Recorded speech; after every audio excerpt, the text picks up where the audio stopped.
आज सकाळीच बाजारात जाऊन सुंगटा आणि बांगडे आणली. आताचे ताजे मिळतात. बांगडे सारखे चकचकीत. सगळ्यात आधी स्वच्छ धुतले आणि साफ केले. त्याच्यानंतर हळद आणि मीठ लावून ठेवले. मिक्सरच्या भांड्यात खोबरा, कांदो, हळद आणि आमचो घरचो मालवणी मच्छी मसालो घालून मिक्सरात बारीक वाटून घेतलोय.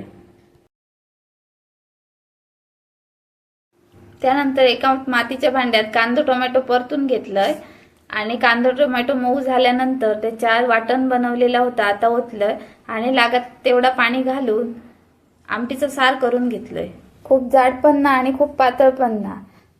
त्यानंतर सारात कोकमा आणि चवीनुसार मीठ घालून घेतलंय. त्याच्यानंतर मिठाक लावून ठेवलेली सुंगटा सारात सोडलंय. का कोळंबी पण म्हणतात पण आम्ही सुंगटाच म्हणतो. आणि मी कधीच फोडणीत कांदा टोमॅटोवर सुंगटा परतते ना, त्याच्याने ती वातड होतात. थोडे बांगडे आणि सुंगटा वेगळी काढून ठेवलेलं आहे भाजूच्यासाठी. त्यांका आगळ, मीठ आणि मसालो लावून घेतले. बांगड्यांका मच्छी मसालो लावले आणि सुंगटांका गरम मसालो, मालवणी मसालो. बांगडे आणि सुंगटा मॅरिनेट करून 15-20 मिनिटात तशीच लावून ठेवलंय.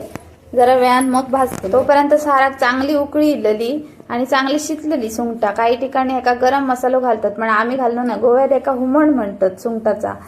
सुंगटा शिजली तशी गॅस बंद करून झाकण लावून ठेवलंय. त्याच्यानंतर बांगडे भाजूचे होते ते फक्त रव्यात भाजले. अजून काय तांदळाचं पीठ किंवा मसाला वगैरे त्याच्यात टाकून नाही, प्लेन लावून घेतले बांगड्यांका कोटिंग. आणि तव्यावर जरासं तेल टाकून भाजून घेतले खरपूस. जास्त तेल घालणे ना मी भाजताना. जरा थोड्या तेलातच चांगले भाजून येतात. जरा वेळ लागतं पण व्यवस्थित भाजतात.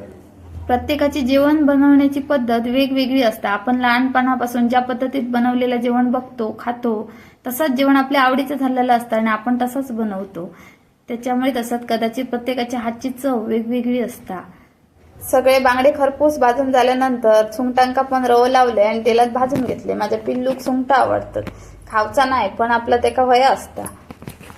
सुंगटा पण चांगली खरपूस भाजून घेतले. सुंगटांका आला लसूण पेस्ट वगैरे लावून नसले कारण ती फ्रेश होती सुंगटा.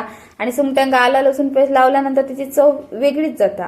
त्याच्यामुळे जी खरी चव असतात ती काही लागणार नाही. त्याच्यामुळे मी काय तसं वापरणार नाही जास्त आला लसूण पेस्ट वगैरे. गरज पडलीच माका वाटलं तरच घालतलं. त्याच्यानंतर व्यवस्थित भाजून घेतली आणि मग झालं आपलं जेवण तयार. साधा सोप्या आणि तितक्याच चवदार. जेवण झालं तसं वाढून घेतलं. सुंगटाच्या साराक पण खूप सुंदर रंग इल्लेलो आणि चविष्ट पण तितकीच झालेली. आजचा व्हिडिओ आवडला असा तर लाईक करा, शेअर करा आणि सबस्क्राईब करा.